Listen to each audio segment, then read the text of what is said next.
Hey guys, my name is Danish and welcome back to my channel. Today we're going to talk about boot camp on your MacBook Pro or Air or an iMac, whatever it is. It is a Mac device and you want to install Windows on it for whatever reason because you have a certain specific technical applications that you want to use on your MacBook, but they aren't compatible with macOS and are only available for Windows, and you want to play games.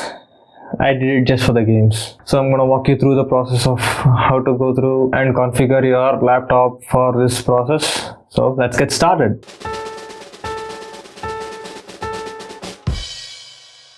So first things first, I want you to think about what applications you want to run on the Windows partition of your laptop, because the Mac's GPU is not the best in terms of performance, so you're going to be limited to a certain range. But this is a stopgap effort that you're going to use because you can't buy another PC or build a PC and you're stuck with your laptop for now. So the first thing you need to do is download the Windows 10 ISO image. So I'm going to link the website down below. You just have to go through the link, select your Windows 10 configuration like 64-bit or 32-bit, and just download the ISO image for Windows 10. So this is the install medium that you are going to use, and currently the Windows version is 2004. And then the second step you need to do is open Boot Camp Assistant on your MacBook. It's an inbuilt application, so you don't have to download anything other than the ISO image. And the second step that you really need to take care of is allocating the size of your Boot Camp partition. So think of all the applications that you want to install and just go to the system requirements portion of that application page, and you will see the recommended storage that they need for the application to be installed. And Windows itself takes around 50 gigabytes of storage, so factor that into your storage maths. And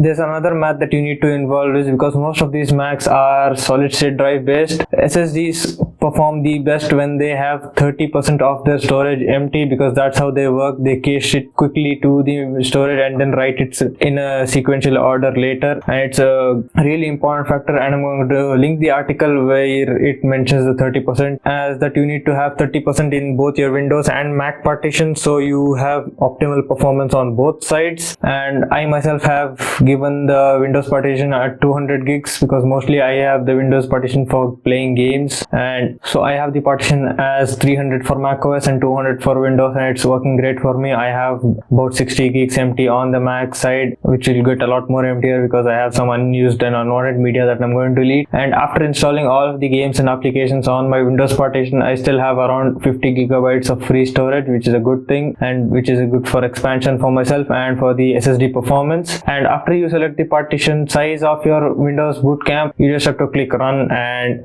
you can wipe your hands off of it, because that's all you need to do. And Mac will take care of all the drivers for your system, and it will install Windows 10 for you. And the only thing you need to touch after that is the Windows 10 install setup, where you select the language and everything. That's just minor stuff that you need to do as usual when you install Windows on any device, and it's simple as that. You don't have to worry about anything except one tiny thing that you might come forward with, because when you are on the Windows partition and you want to go to macOS, and you go to the thing on the bottom left corner that is the Boot Camp Assistant and click to reboot to macOS, and it will throw an error called volume not found. Don't get scared, calm down, breathe. I know this has happened. Don't worry about your data, it's not gone.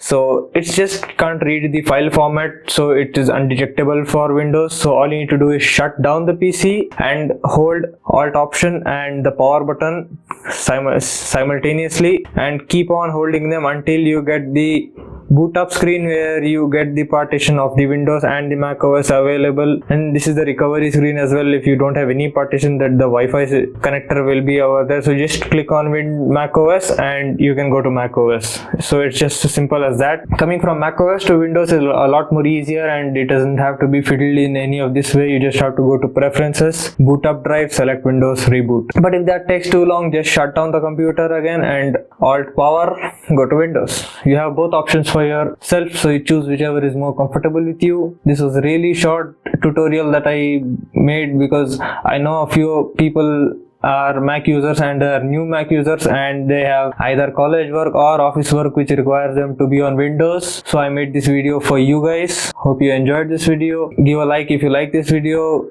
Comment below if I missed anything in this process. Let's have a conversation there. If you have any more video ideas, let me know. Follow me on Twitter and Instagram. So stay home, stay safe. I'll see you guys in the next video. Peace.